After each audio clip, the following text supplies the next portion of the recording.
तो यहाँ पर सबसे अधिक कैंसर के पेशेंट आते हैं और कैंसर एक बीमारी नहीं, कैंसर एक व्यापार है। क्या? कैंसर एक बीमारी नहीं, कैंसर एक व्यापार है और ये पूरे विश्व का सबसे बड़ा व्यापार है। जब तक आप इसकी जड़ तक नहीं जाओगे तब तक आप अपनी आने वाली पीढ़ियों को बचा नहीं सकते हो, क्योंकि कैंसर हो नहीं रहा है, कैंसर किया जा रहा है। किसके द्वारा किया जा रहा है? जो बड़ी बड़ी मेडिकल इंडस्ट्रीज देश में खड़ी हैं, पूरे विश्व में खड़ी हैं, वो फैला रही हैं। क्यों फैला रही है? एक कैंसर का पेशेंट अगर खड़ा होता है तो 50 लाख रुपए का प्रॉफिट है उनके लिए। आप जब तक ज्ञान के रास्ते पे नहीं बढ़ेंगे तब तक आप कैंसर को नहीं हरा सकते हैं। जो व्यक्ति सत्य के मार्ग पे, धर्म के मार्ग पे और ज्ञान के मार्ग पे बढ़ेगा वही कैंसर से जीत सकता है, वरना मौत निश्चित है। इस बात को भूलना मत। कैंसर से खतरनाक बीमारी कोई नहीं है। कैंसर से अगर दुनिया में कोई चीज़ बचा सकती है वो एकमात्र है ज्ञान। तो कैंसर है क्या? कैंसर बेसिकली आपके डीएनए का डिसऑर्डर है। डीएनए क्या होता है? एक इंसान का जन्म माँ से और पिता से होता है।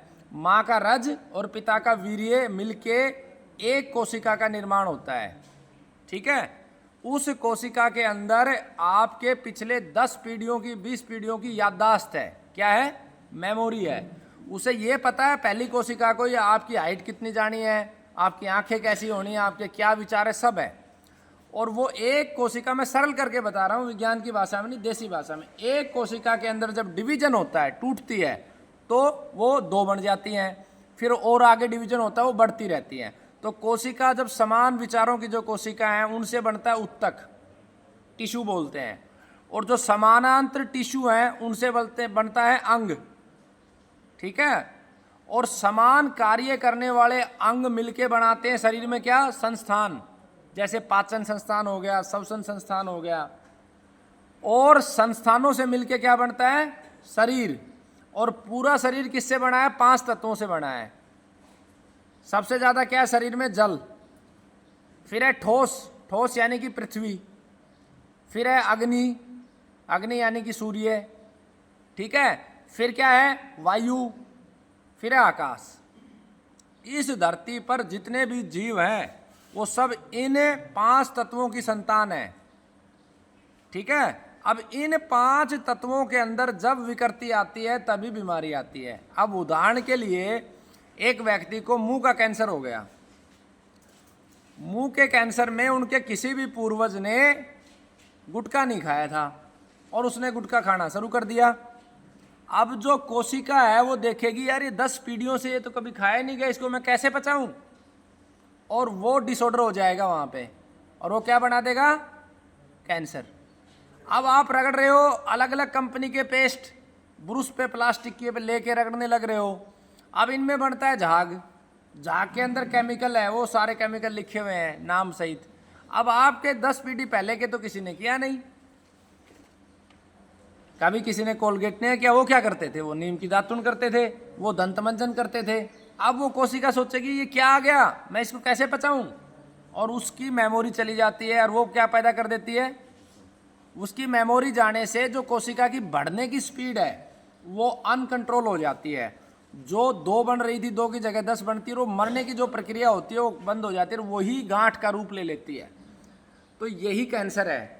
अब इसके हमारे देश में बहुत सारे अंधकार छुपे हुए हैं। लोग विज्ञान को कम प्राथमिकता देते हैं। बहुत सारे धर्म के ठेकेदार हो गए हैं हर जगह। धर्म का अर्थ किसी को नहीं पता है, धर्म का अनर्थ कर रखा है। धर्म का अर्थ ये है कि इन 5 तत्वों से बने हम सब, चाहे कोई हिंदू कहे अपने आप को, कोई मुस्लिम कहे, कोई सिख कहे, कोई जैन कहे, हमारा माता पिता ये 5 तत्व हैं। हमारा धर्म ये बनता है इन 5 तत्वों की शुद्धि के लिए कार्य करें, और इन 5 तत्वों से जो बना है उसको, उसकी रक्षा करने के लिए हम कार्य करें। क्योंकि मनुष्य सबसे बड़ा ताकतवर, सबसे ज़्यादा बुद्धिमान इस प्रकृति में है ना भाई? मनुष्य ही तो जंगल खड़ा कर सकता है। क्या भैंस जंगल बना सकती है? मनुष्य बीज बो बो के जंगल खड़ा कर सकता है। और हमारे पुरखों ने किया, गायों के लिए जंगल बनाए, जीवों के लिए, पक्षियों के लिए। उससे फायदा क्या हुआ? अब आपको लगता है कि यार इस गाय को चारा डालूंगा तो मेरा क्या होगा, इस कबूतर को दाना दूंगा तो मेरा क्या फायदा है? आप ही का फायदा है। अगर प्रकृति में संतुलन रहा, किसका संतुलन? पक्षियों का, वनस्पतियों का, जीवों का और मनुष्य का, तो मनुष्य का निरोगी जीवन और लंबी आयु होगी। और जैसे जैसे जड़ी बूटियों की, पेड़ों की संख्या कम होगी, पक्षियों की संख्या कम होगी, गायों की संख्या कम होगी, सूअर की संख्या कम होगी, वैसे वैसे मनुष्य की आयु कम हो जाएगी। इसलिए गीता जी में क्या लिखा है कि मनुष्य एक समय कुत्ते की मौत मरेगा। इसका अर्थ क्या है कि कुत्ते की आयु कितनी होती है? मैक्सिमम 30 साल तक जीता होगा। इतने में ही आगे आने वाले समय में आज आपने अगर सदमार्ग नहीं चुना तो आने वाली पीढ़ियां 30, 35, 40, अभी देखते हो 100 से 60 पे आ गए, अधिकतर लोग 60 पे लपट जाते हैं, फिर धीरे धीरे 50 पे आओगे और फिर कुत्ते की मौत मरोगे। तो इस बात का ये है, भाव है। अब जो जितने भी चीज़ें हैं, अगर हमारे जीवन में जो भी रोगी है अपने जीवन की हर बात को इसके अनुकूल कर ले, है ना, कि मुझे जो है ना 5 तत्वों को शुद्धि करना। जैसे गंगा जी है, गंगा जी क्यों पूजनीय है? गंगा जी में इतनी अथाह ऊर्जा है। हम मूर्खता बस लेंगे, अपनी चूंदड़ी उसमें डाल देंगे, क्या फ़ायदा है उसका भाई? चूड़े डाल रहे हैं हम उसमें। गंगा जी को हम पवित्र रखें, उसको शुद्ध रखें, यही सबसे बड़ा परमार्थ है। पेड़ पौधों को बचाएं, जीवों को गाएं, यही धर्म है। धर्म ये नहीं है कि आपके अंदर तो लोगों के लिए बुरा सोच रहे हो और आप मंदिर में घंटी बजा रहे हो, ये धर्म नहीं है, इससे कुछ नहीं मिलना। या कोई मस्जिद में जाके अल्लाह अकबर कर रहा है, उससे धर्म नहीं मिलना। आपके अंदर जो है वो आपकी वाणी पे हो और सबका भला आप चाहो, यही धर्म है। जितने भी महापुरुष हुए, चाहे वो भगवान राम हुए, भगवान श्याम हुए, भगवान परशुराम हुए, या अल्लाह हुए, या जो भी महापुरुष हुए, उन सबका ध्येय यही था। लेकिन अब दुकानें बन गई धर्म के नाम पर, क्योंकि उससे लाभ किसको होता है? वो अपना लाभ उठा रहे और आप छोटी छोटी चीज़ों में फंसे जा रहे हो। ठीक है, तो ये सबसे पहला काम आपको करना है, ठीक होना है तो, क्योंकि आपकी ऊर्जा आपकी आत्मा में स्थित है। जो व्यक्ति अपनी आत्मा में स्थित हो गया और आत्मा की चेतना के साथ चलेगा, दुनिया में कोई नहीं मार सकता उसको, ना कोई हरा सकता है। वो कैंसर क्या, हर समस्या से बाहर निकलेगा। अपनी आत्मा को सुनना, अपनी आत्मा तक पहुंचना, ये पहला दायित्व है आपका। जब आप अपनी आत्मा के पास पहुंच जाओगे तो परमात्मा के पास पहुंच जाओगे। परमात्मा मतलब परम, जो सबसे श्रेष्ठ आत्मा है। तो उधर हमें मूवमेंट करना है। अपने जीवन से ईर्ष्या को मिटा दो। अगर कैंसर से ठीक होना है तो ईर्ष्या नष्ट हो जानी चाहिए, प्रेम प्रबल हो जाना चाहिए। हर जीव से प्रेम करना है, अपना कोई शत्रु नहीं है। हमारा सिर्फ एक ही शत्रु है इस संसार में, क्या है? हमारे विचार, हमारी नकारात्मकता, हमारे बहाने, यही हमारे शत्रु हैं। हम जो ईर्ष्या कर रहे हैं ये हमारा शत्रु, और कोई शत्रु नहीं है। सबसे प्रेम करो। ठीक है, आपको लगता है सामने शेर आ गया वो खा जाएगा, तो उससे प्रेम नहीं कर सकते ना, अपना बचाव करो। प्रेम का अर्थ ये भी नहीं है कि कोई तलवार लेके खड़ा है तो आप हाथ जोड़ के, वो जो मारने वाला उसको वैसे ही जवाब देना है। प्रेम का अर्थ है किसी से ईर्ष्या नहीं करनी, सबका भला सोचना है। जैसे छोटे छोटे पक्षी हैं, आप यहाँ आए, आप एक छोटा सा काम करो। मान लो 30% लोगों के पास गाड़ी है, आप प्रैक्टिकली करना, और 70% लोगों के पास गाड़ी नहीं है। गाड़ी में स्पेस है, यहाँ से बहुत सारे लोग दुखी होकर पैदल जा रहे हैं, आप जितना स्पेस है आप बैठा लो। वो जब तक आपके साथ बैठा रहेगा वो सकारात्मक ऊर्जा आपके लिए छोड़ता रहेगा, और यही संसार की शक्ति है। हर मनुष्य समान है, कोई मनुष्य बहुत ज़्यादा ताकतवर नहीं है, कोई बहुत ज़्यादा कमज़ोर नहीं है। सकारात्मकता के साथ आगे बढ़ोगे तो आप ठीक होने हो। दूसरा, आप ज़्यादा से ज़्यादा समय वनस्पतियों के पास, इस समय सबसे ज़्यादा पवित्र ऊर्जा पेड़ों के पास है। मनुष्य में आ चुका है छल कपट, इसलिए मनुष्य के पास कुछ बचा ही नहीं है। मनुष्य के पास बचा है भी दुख, बीमारियां, कष्ट। आपको सुख चाहिए तो पेड़ों के पास जाओ, उनमें पानी डालो, उनको लगाओ। पक्षियों के पास जाओ, गायों के पास जाओ, तो आपको सुख मिलेगा, पॉजिटिव एनर्जी मिलेगी और आप ठीक हो जाओगे। यहाँ से जो दवा आपको मिलती है वो 10-15% से ज़्यादा काम नहीं करती है। सारा रोल आपका है, क्योंकि हमारी जो चिकित्सा पद्धति है ये नई चिकित्सा पद्धति है। ये आयुर्वेद भी नहीं है, ये यूनानी भी नहीं है, सिद्धा भी नहीं है, होम्योपैथी भी नहीं है, ये है जीवन चिकित्सा पद्धति। ये 75% काम करती है सूक्ष्म शरीर पे। मैंने ऐसे ऐसे रोगी देखे हैं जिनको 30 दिन की लाइफ बताए, इधर आज 5 साल हो गए जिंदा हैं। क्यों? क्योंकि वो अपनी आत्मा के साथ स्थित हो गए।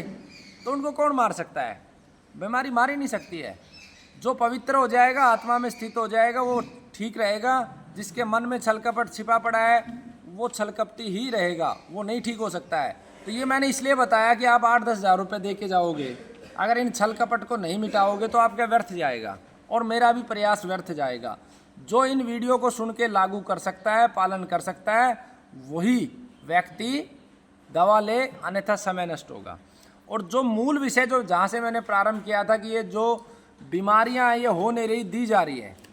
कैसे दी जा रही हैं? सुबह सर उठते ही आप क्या करते हो? पेस्ट करते हो, आपने कैंसर पैदा कर लिया। फिर उसके बाद चाय पीते हो, चाय है जहाँ पे ठंड है उनके लिए चाय है। मूर्खता क्यों कर रहे हो? इतनी गर्मी में रह रहे हो फिर चाय पिए जा रहे हो। जहाँ ठंडा प्रदेश है वहाँ गर्म चीज़ें खाई जाती है। हम बताओ गज्जक सर्दी में ही क्यों खाते हैं? क्योंकि सर्दी में बॉडी को गर्मी चाहिए। गज्जक का मतलब समझते हो? गुड़ और उससे। और चाय 12 महीने पिए जा रहे हो। और ये चाय भी नहीं है, सीधा सीधा जहर है। क्योंकि जो असली चाय है वो विदेशों में एक्सपोर्ट हो जाती है। हरी पत्तियों की चाय आप पियो, सर्दी में पी सकते हो, लेकिन ये केमिकल आते हैं प्योर, उसमें जो केमिकल है लिखे हुए हैं। उसके बाद आप क्या करते हो? उसके बाद स्नान करना शुरू करते हो। अब तुम्हारी खोपड़ी में ये डाल दी कि जो गोरा है वो ही अच्छा है। आज तक कोई फेयर एंड लवली से गोरा हुआ है क्या? किसी भी क्रीम से कोई गोरा हुआ है? और गोरे काले से कोई फर्क नहीं पड़ता। आपके सामने जो व्यक्ति बैठा है वो आपसे कितना प्रेम कर रहा है। प्रेम शक्ति है। प्रेम का अर्थ ये भी नहीं है फिल्मों ने डाल दिया कि आई लव यू, इस लड़की को बोल दिया ये प्रेम है। ये कुछ नहीं है, ये मूर्खता है। प्रेम शाश्वत है, आपकी सांसों के साथ प्रेम चलता है। प्रेम अनंत है, प्रेम की कोई सीमा नहीं, प्रेम को कोई समाप्त नहीं कर सकता है। तो जितना आप प्रेम करोगे तरक्की करोगे। तो ये जो आप साबुन रगड़ते हो, ये शैम्पू रगड़ते हो, फिर उसके बाद गोरा बनने के लिए रगड़ा रगड़ाई करते हो, ये सारे बीमारी के घर हैं। उसके बाद आजकल ये बीमारी चल गई है लिपस्टिक। भैया हमारे दादा परदादा ने चंदन रगड़ रगड़ के लगाया। महिलाओं के यूट्रस कैंसर का सबसे बड़ा कारण, ब्रेस्ट कैंसर का सबसे बड़ा कारण, और पुरुषों में कैंसर का सबसे बड़ा कारण ये लिपस्टिक है। क्यों है? कि लिपस्टिक को शरीर पचा ही नहीं सकता, उसमें निकल और मरकरी है। और जो रोम छिद्र है हमारी माओं के, बहनों के जो ब्रेस्ट हैं उनके अंदर जाके वो फंसता है और वहीं पे गांठें बनती हैं, यूट्रस में गांठें बनती है। पुरुष प्रेमवश वो स्त्री को किस कर दे तो उसके शरीर में चला गया। उसके बाद आप ये नेल पेंट रगड़ोगे, और नेल पेंट भी तुम लोग प्रतियोगिता करोगे। तू हरी वाली लगा ली, अच्छा परमानेंट वाली एक नई आ गई, तूने लाल लगा ली, कपड़े के साथ भी मैच होनी चाहिए। ये नेल पेंट जो माताएं लगा रही हैं ये पूतना का रूप ले चुकी हैं। क्यों ले चुकी है? कि इस नेल पेंट को लगा लगा के जब आटे को गूंथती हो, यही नेल पेंट कहाँ जाता है? आटे में, और आटे से बच्चे के शरीर में जाता है, और बच्चे के शरीर में जाएगा तो कैंसर। आप कहोगे सभी को नहीं हो रहा। अरे एक आदमी इतना ताकतवर है, वो सुबह 3 बजे उठ के रात के 11 बजे तक काम करता है, वो जहर को भी पचा जाएगा। एक आदमी इतना कमजोर है, पचा नहीं पाएगा जहर को। बहुत सारे लोग मूर्खतावश कहेंगे हम पुड़िया खाते हमें कैंसर नहीं। परमात्मा ने तेरे शरीर में इतना सामर्थ्य दिया, तू जहर को निकाल रहा है एक सीमा तक। जिस दिन तेरा शरीर का सामर्थ्य बैठ जाएगा तू देख लेना हॉस्पिटल में रहेगा। तो ये दूसरा, ये किसने दिया? ये इंडस्ट्री ने दिया। कभी कैटरीना कैफ आ गई आपके सामने, कभी माधुरी दीक्षित आ गई, ये लैक्मे की लगाओ, फैक्मे की लगाओ। वो सब 505 मिनट के 5-5, 10-10 करोड़ रुपए ले जाते हैं तुम्हें बेवकूफ़ बनाने के लिए। कौन सा तेंदुलकर कोल्ड ड्रिंक्स पी रहा है? कौन सा Virat Kohli royal Stag P रहा है? बताओ। Virat Kohli royal Stag P के थोड़ी ना वो खिलाड़ी बना है। इन लोगों को जिनको तुमने नायक मान लिया है ये महानालायक है। इनसे बड़ा खलनायक कोई नहीं है। आप घर घर में विराट कोहली की तस्वीर लगी है। विराट कोहली को क्यों तस्वीर लगा रखी? भगत सिंह कहाँ गया जो जान देगा तुम्हारे लिए भाई? कहाँ गया राजीव दीक्षित जो हर क्षण लड़ता रहा आपके लिए? वो तो पैसे लेके खेल रहा है, ठीक है, वो अच्छा खिलाड़ी है, सम्मान है, लेकिन वो अपने जमीर को भी तो बेच रहा है। वो भूखा थोड़ी ना मर रहा है विराट कोहली, जो रॉयल स्टैग हमारे देश के युवकों को पीने के लिए प्रेरित कर रहा है। तो जो महाखलनायक है उनको बना दिया तुमने महानायक, और जो महानायक हैं उनको तुम भूल गए। तो अपने नायकों को याद करना है ना, तो वो आपको सही रास्ता दिखाएंगे। तो इस तरीके से बाजार में आपको बीमारियां दी जा रही है। लंबा विषय हो जाएगा। जैसे आशीर्वाद का आटा सब खा रहे हो, किसी बड़े बुजुर्ग से पूछना 15 दिन पुराने आटे में कीड़े पड़ जाते थे। क्यों? क्योंकि वो आटा प्रकृति की व्यवस्था से बना था। प्रकृति जिस चीज को पैदा करती है उसे नष्ट भी करती है। जब उसका समय आ जाता है तो प्रकृति नष्ट कर देती है। ये जो झूठ पाखंड है ना कि भैया ऊपर कोई भगवान बैठा है, ऊपर कोई अल्लाह बैठा है, ऊपर कोई मौला बैठा है, कुछ नहीं बैठा ऊपर, ये सिर्फ और सिर्फ झूठ है। सत्य यही है कि प्रकृति सत्य है और प्रकृति ने पैदा किया और प्रकृति नष्ट करना भी जानती है। तो जैसे आम सड़ता है तो उसमें कीड़े आ जाते हैं क्योंकि आपके खाने योग्य नहीं रहा, वो कीड़ों के खाने योग्य है। ऐसे ही 15-20 दिन पुराना आटा आपके खाने योग्य नहीं है, लेकिन ये टेलीविजन ने दे दे के ऐड, आशीर्वाद खाओ, फलाना जली खाओ, ये खाओ, डाबर खाओ, बाबर खाओ, ये सब आपको मूर्ख बना रहे हैं। अपना आटा खुद पिसाओ, नहीं तो कैंसर के लिए तैयारी रखो, क्योंकि इन आटों के अंदर एक केमिकल मिलाया जाता है जो उसके अंदर कीड़ा पड़ने ही नहीं देता, और वो कीड़ा नहीं पड़ेगा तो वो जहर हो गया, आपका शरीर कैसे पचाएगा। तो मैं लंबा समय नहीं लूँगा, 6 मिनट मांगी थी, 16 मिनट हो गई हैं, वो पूरा पढ़ लेना। अगर आप हर चीज़ मेरी मान सकते हो, 100% मेरी बात मान सकते हो, तो मैं आपको ये, परमात्मा तो हूँ नहीं मैं, सर्वशक्तिमान मैं नहीं हूँ, लेकिन मैं इतना अनुभव आपको मेरे जीवन का दे रहा हूँ। मात्र 5 सालों में जो देश में 50 साल पुरानी संस्थान थी, उनसे ज़्यादा कैंसर रोगियों को आराम दिया है, उनको लाभ दिया है, और आगे भी तब तक देते रहेंगे जब तक हमारे मन में छल कपट नहीं आएगा। ये शक्ति पवित्रता की है, परमात्मा की है, भाई राजीव दीक्षित जी की है, बाबा जयराम दास जी की है, गोमाता की है, और आप सब लोग जो दुआएं प्रार्थनाएं करते हो उसकी है। अंत में सिर्फ इतना कहूँगा, ज़रूरी नहीं है कि आप सब यहाँ से ठीक हो जाओ, लेकिन ये बात याद रखना, जहाँ भी दवा लेने जाओ 20 रोगियों से बात करके, उनके रिश्तेदारों से बात करके आप अपने जीवन की दवा लेना। जिनको आपने भगवान मान लिया है, डॉक्टर, इस समय, मैं सभी के लिए नहीं कह रहा हूँ, अच्छों के लिए मैं, सम्मान भी है, इस समय इस धरती पे इनसे बड़ा कोई राक्षस नहीं है। मात्र अपने पैसे के लालच के चलते हुए ये आपको मारने के लिए भी आतुर हैं, आपको बेवकूफ़ बनाने के लिए भी आतुर हैं, इनको कुछ लेना देना नहीं है आपके ट्रीटमेंट से। तो जागरूक बनो, ज्ञान लो, और जब आपको लगे कि यहाँ से मेरे पे भी शक करो, मुझे मत मानो कि मैं सच्चा हूँ, मुझ पे भी शक करो, मुझसे भी प्रमाण लो कि हाँ यहाँ 20 रोगी ठीक हुए नहीं हुए, मैं आपको प्रमाण दूंगा। जहाँ भी जाओ प्रमाण मांगो, क्यों नहीं देगा वो आपको? कई डॉक्टर बताएगा नहीं, क्यों नहीं बताएगा? जब इस देश में क्रिकेट की प्रतियोगिता हो सकती है, कुश्ती की हो सकती है, कबड्डी की हो सकती है, तो चिकित्सा की प्रतियोगिता क्यों नहीं होगी? हमारा एक आंदोलन है 27 तारीख से, उसमें यह मांग है कि विज्ञापन बंद हो और सभी डॉक्टर अपना डाटा सार्वजनिक करें, है ना। तो ऐसी मांग आप उठाओगे तो निश्चित रूप से ठीक हो जाओगे।